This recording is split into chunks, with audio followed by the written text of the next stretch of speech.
iniciar a nossa atividade de hoje. Espera aí. Faz de conta que a gente ainda não se viu. Bom dia, gente, tudo bem? Então, estou colocando nesse momento a aula aqui gravando, vai ser bem legal. Bom, hoje a gente vai falar sobre ventilação mecânica, a segunda parte, né, da nossa aula. A aula passada foi uma aula bem extensa, né? Foi uma aula que a gente estudou os conceitos, a gente conheceu a ventilação mecânica invasiva, a gente relembrou os conceitos de ventilação não invasiva. Todo mundo está conseguindo ver a tela compartilhada, gente? Sim, tranquilo. Boa. Então, ótimo. Então, gente, o objetivo da nossa aula de hoje é a gente fazer uma espécie de treinamento prático da ventilação mecânica, tá bom? Então, eu vou relembrar aqueles conceitos básicos que a gente viu na aula passada e, posteriormente, eu vou mostrar um simulador, um ventilador mecânico que vocês não precisam baixar, é só acessar a internet, eu já vou colocar ali o link, e eu vou explicar como que funciona esse ventilador mecânico. E o legal é que vocês, a partir desse simulador, vocês podem treinar. Então, ali ele vai possibilitar dar um perfil de paciente, idade, peso, altura, fisiopatologia. Então, vai ser esse simulador, ele ajuda a gente a desenvolver bastante o nosso raciocínio clínico. Mas antes da gente chegar na prática ali do ventilador mecânico, eu vou relembrar alguns conceitos para a gente poder chegar ali com o pé direito, tudo bem? Então, o objetivo da nossa aula de hoje é a gente tentar fazer essa prática aqui virtual. Então, bom dia para quem está chegando agora. A gente está iniciando um dia de plantão, então a gente está começando a nossa aula de fisioterapia intensiva, né? E o objetivo de hoje é a gente compreender como utilizar a ventilação mecânica invasiva com o paciente crítico, né? Então, a primeira coisa que eu tenho que ter em mente é que o ventilador mecânico, ele é um instrumento muito importante para dar suporte à vida desse paciente, né? O que a gente tem que pensar nesse momento? Que o paciente que ele é submetido à ventilação mecânica, ele tem algum distúrbio aí, ele tem um distúrbio de oxigenação, ele tem algum problema de relação, ele provavelmente é um paciente que pode ter chegado com uma insuficiência respiratória, ele está fadigado. Então, é aquele paciente que, quando ele vai para a UTI, ele está tendo esse suporte à vida, mas ele tem algumas alterações aí fisiológicas, né? E aí muita gente se pergunta, poxa, o ventilador mecânico, como que eu vou usar nesse paciente? Como que funciona esse equipamento?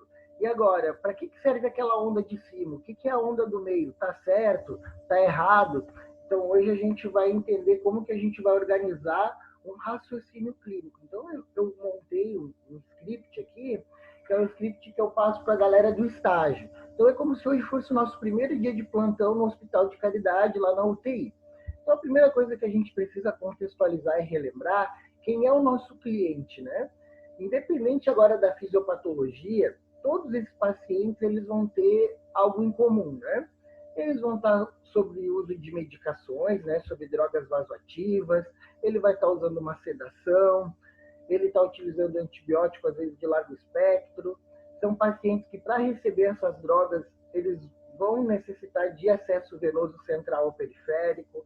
Alguns desses pacientes fazem uso de drenos, né? Sonda vesical de demora ou de alívio.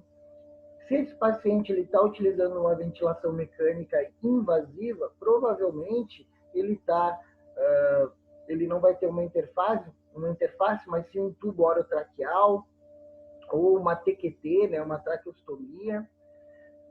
Quando a gente fala em ventilação mecânica, a gente sabe que a nossa primeira escolha sempre vai ser a ventilação mecânica não invasiva, VNI.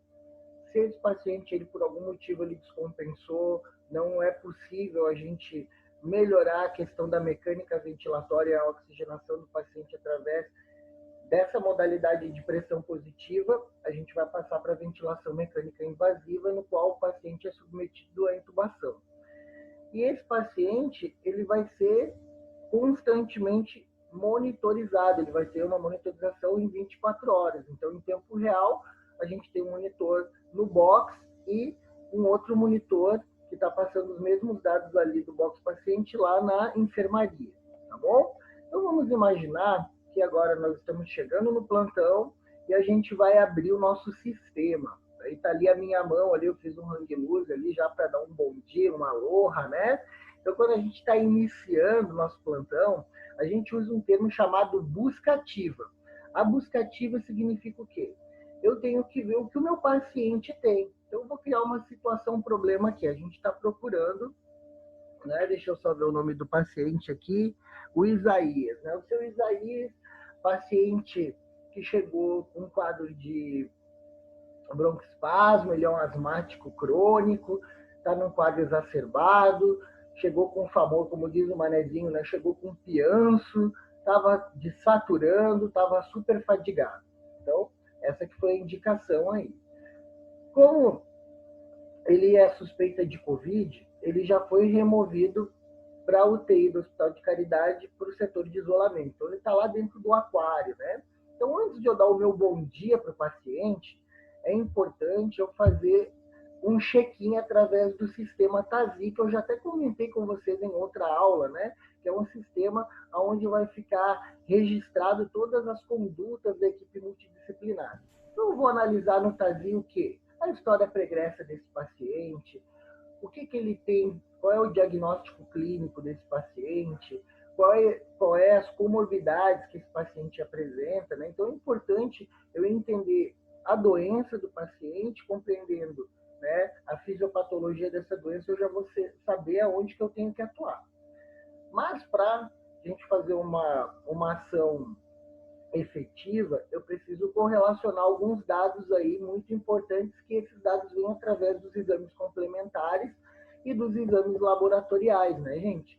Então, antes de eu dar o meu bom dia para o meu cliente, antes de fazer a minha avaliação terapêutica e traçar esse plano terapêutico, né, voltado aí para a ventilação mecânica, que é o termo da nossa aula, eu também preciso de dados dos exames laboratoriais. Então, talvez o exame laboratorial mais importante na nossa rotina é a gasometria.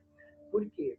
Se esse paciente ele tem algum distúrbio de relação, se essa gasometria está alterada, eu posso corrigir alguns distúrbios ventilatórios através do manejo do ventilador mecânico. Ah, distúrbio metabólico eu consigo corrigir? Eu também consigo corrigir com ventilador mecânico, né? Mas aí vai estar associado a algumas drogas, que hoje eu vou comentar um pouquinho sobre essa relação de medicamentos e paciente também, né? Então a gasometria não é mistério para ninguém, todo mundo aqui sabe fazer uma gasometria. Se eu não lembro, como que eu vou fazer, prof? Cheguei no meu estágio, esqueci, estou na quarentena.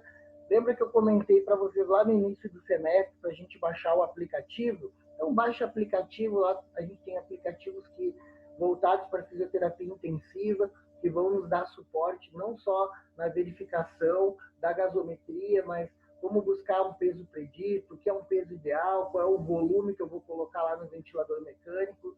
Então, quem não tem, já vai baixando aí o seu aplicativo, que a gente vai precisar dele hoje. A gente tem outros exames aí, o PCR, o exame de sangue, né? A série vermelha, a série branca, que a gente já discutiu em outro momento, que vai nos dar os dados de quê?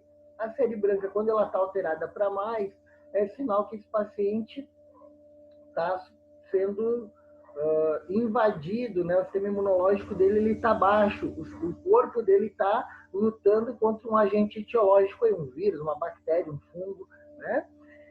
E quando a gente fala aí do PCR, CK, a troponina, ela está muito ligada, são enzimas do sangue que vão mostrar quando a gente tem alguma alteração, principalmente quando ela está ligada ao infarto agudo do miocárdio. Então, quando a gente tem alteração nessas enzimas, a gente tem que ficar ligado. Tudo bem? Prof, só o exame laboratorial é importante? Não, gente.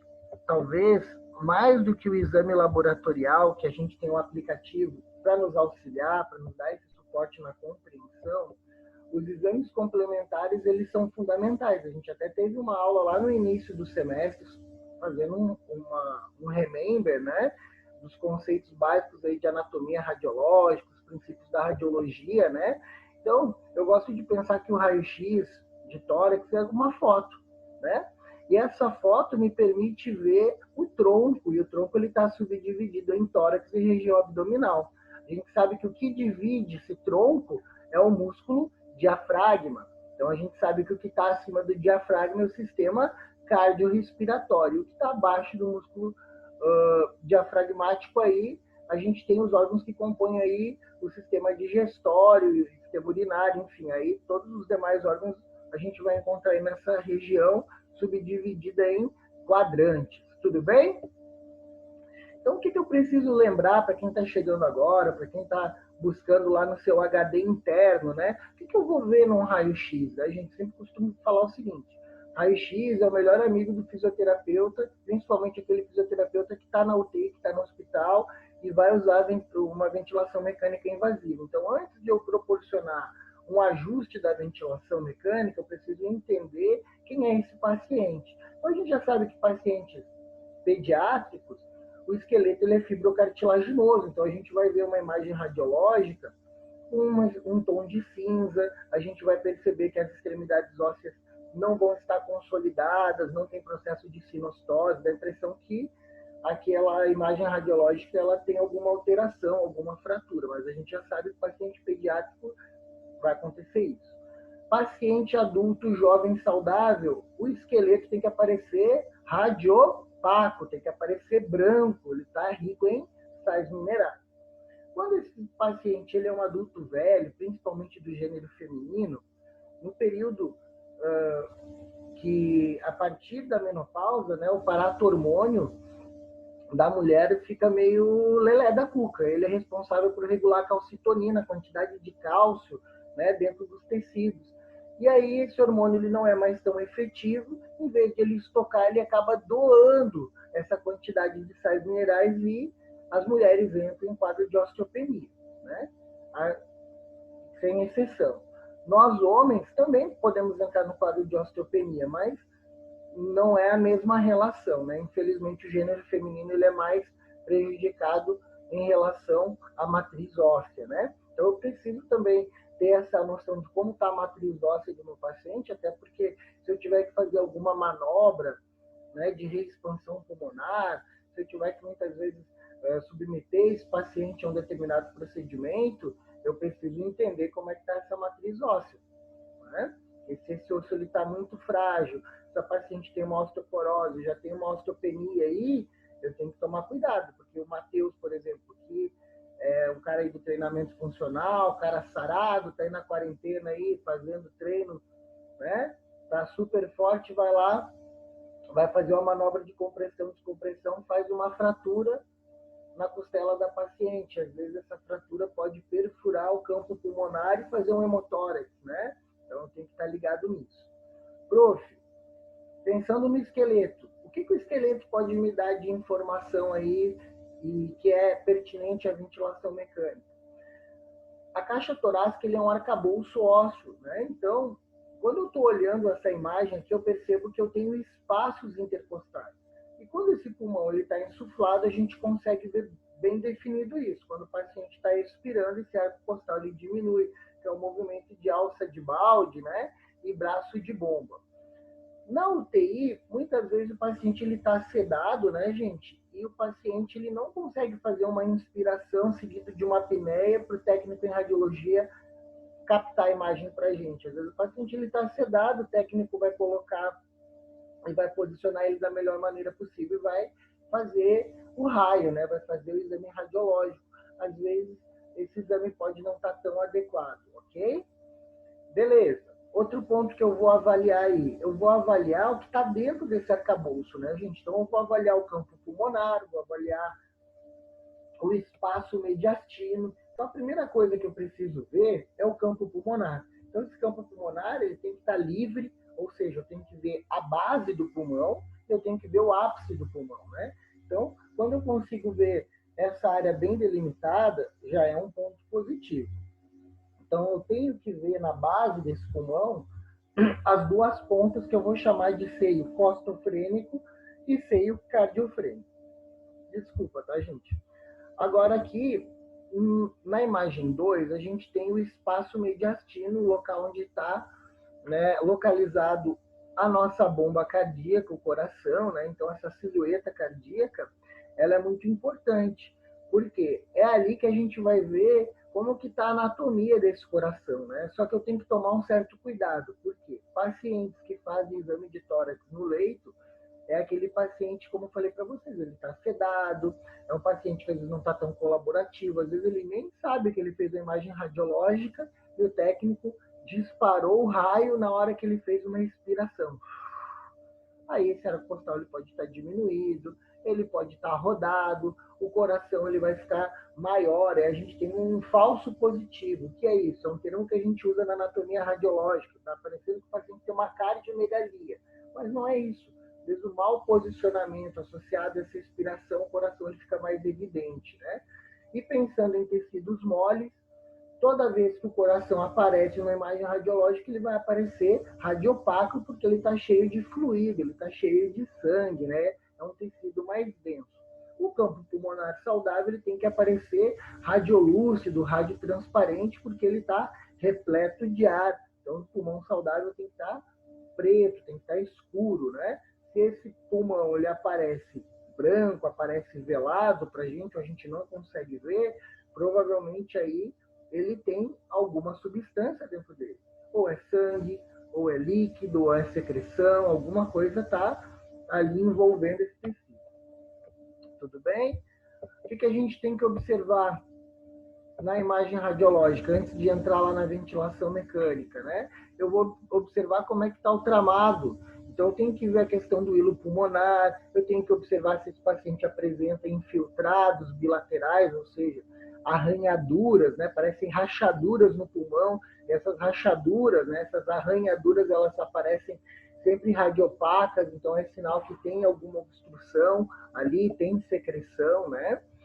E, por último, eu vou observar as partes moles aí da minha imagem. Então, eu vou olhar as hemicúpulas diafragmáticas, eu vou observar a altura da hemicúpula direita e a hemicúpula esquerda. Lembrando que na hemicúpula direita a gente tem o fígado que está ali embaixo, que ele, né, compõe o fígado saudável aí em torno de 1,5 aí desse quadrante.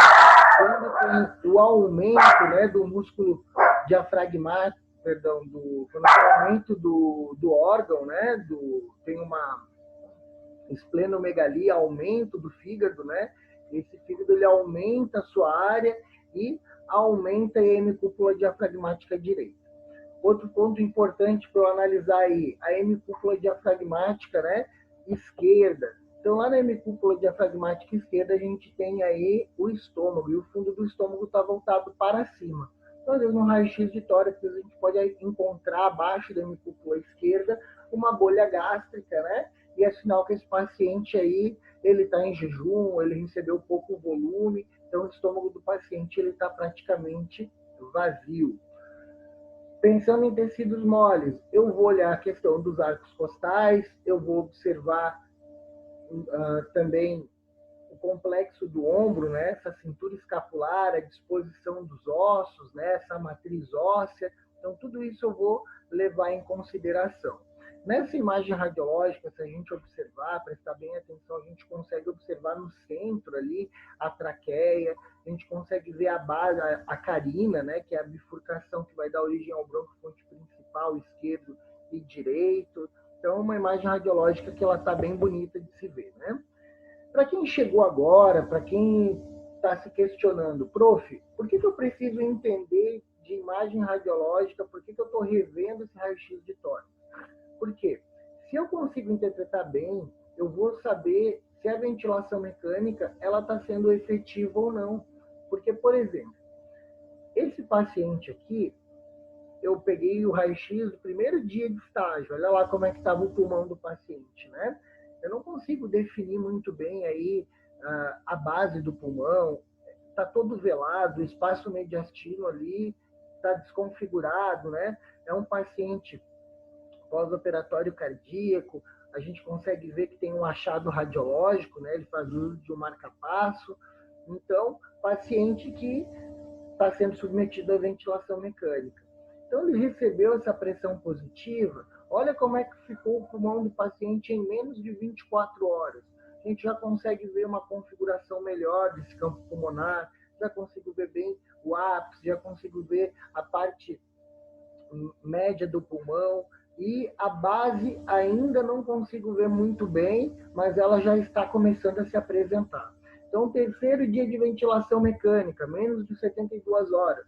Olha o aspecto do campo pulmonar. Então, a imagem radiológica, ele é uma espécie de norte para a gente. Então, a gente consegue ver o quanto que essa pressão positiva está beneficiando o paciente, né? Não só fisiologicamente, como mecanicamente, porque esse pulmão que às vezes ele está com um quadro de atelectasia, por exemplo, a ventilação mecânica ela pode reverter através dessa pressão positiva.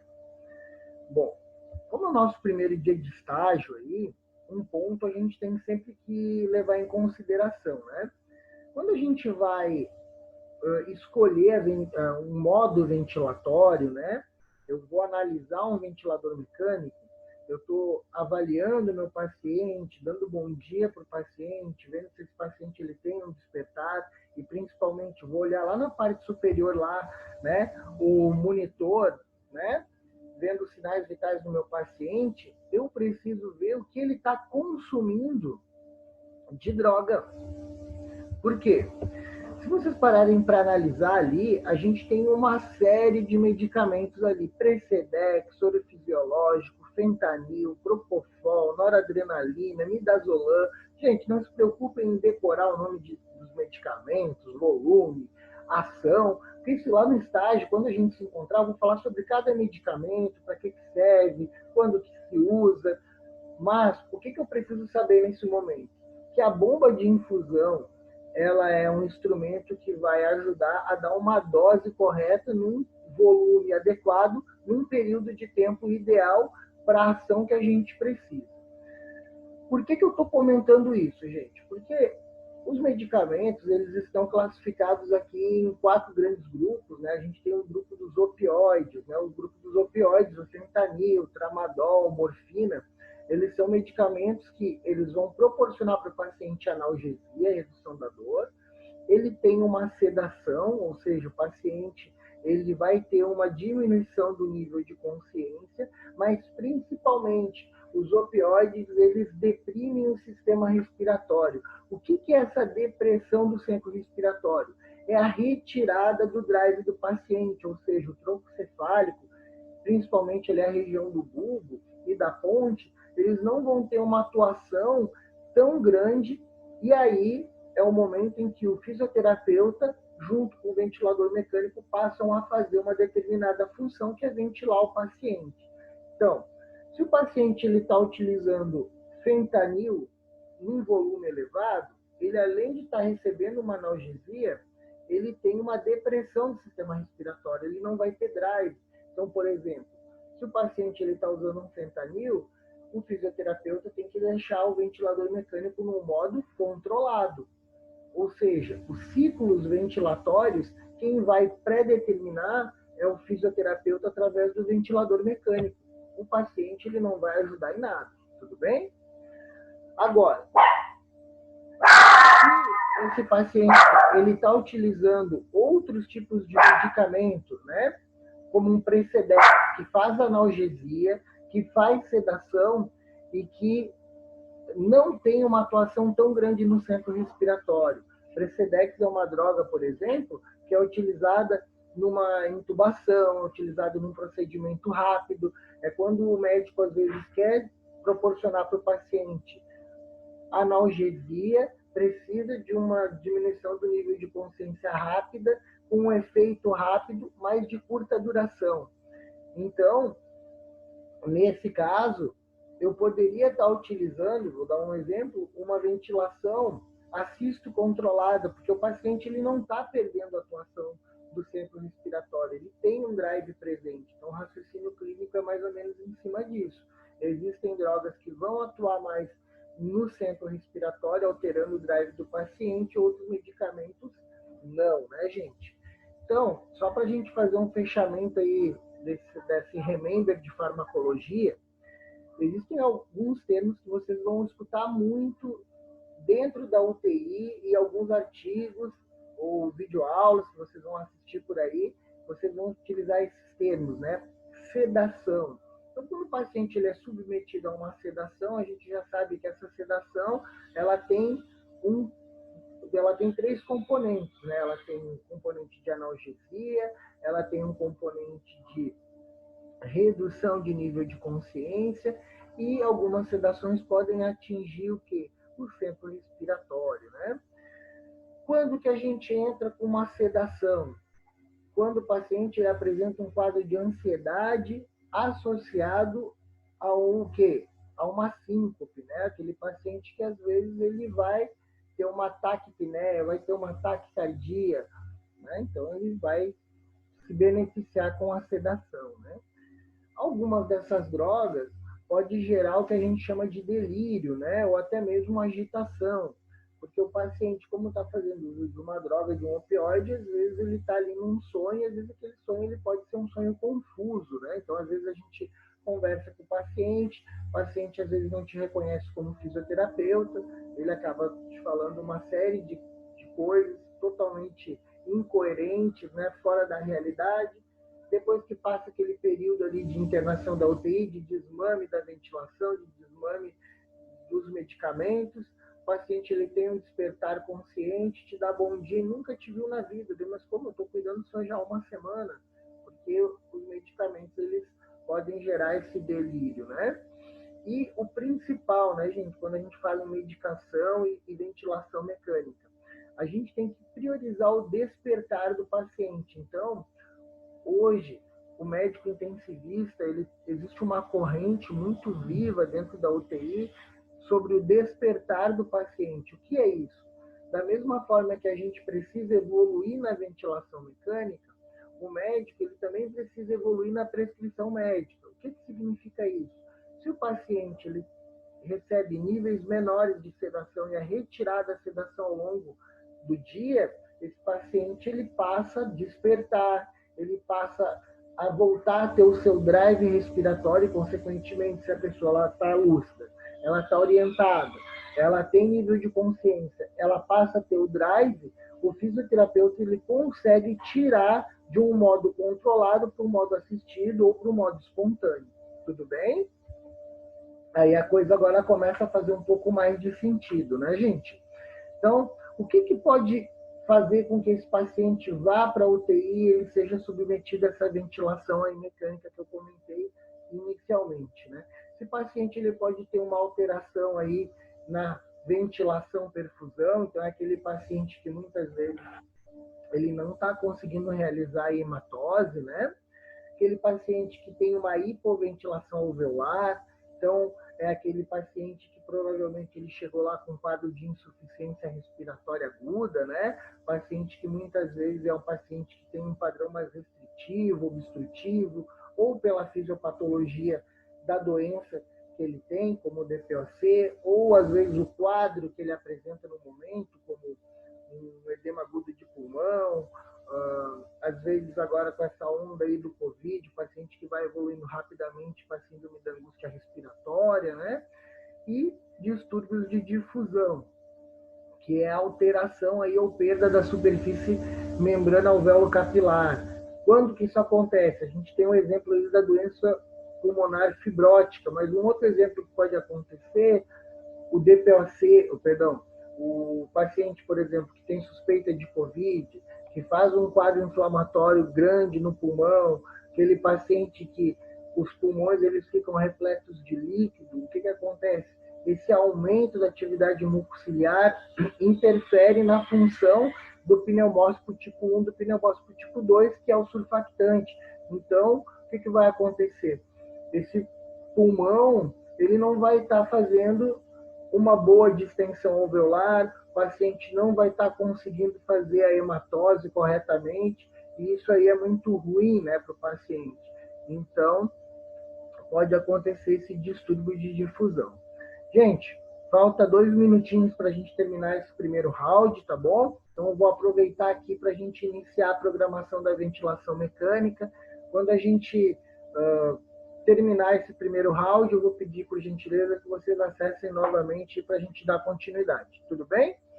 Então, nessa imagem aqui, a gente tem uma paciente no Hospital de Caridade, ela está né, acoplada aí ao ventilador mecânico por um tubo orotraqueal. A gente consegue ver aí dois pontos muito importantes, né? Eu consigo ver uma tabela de ventilação mecânica e nessa tabela eu tenho o peso ideal, eu tenho a altura da paciente, eu tenho um cálculo que a gente faz através do aplicativo ou na mão livre, né?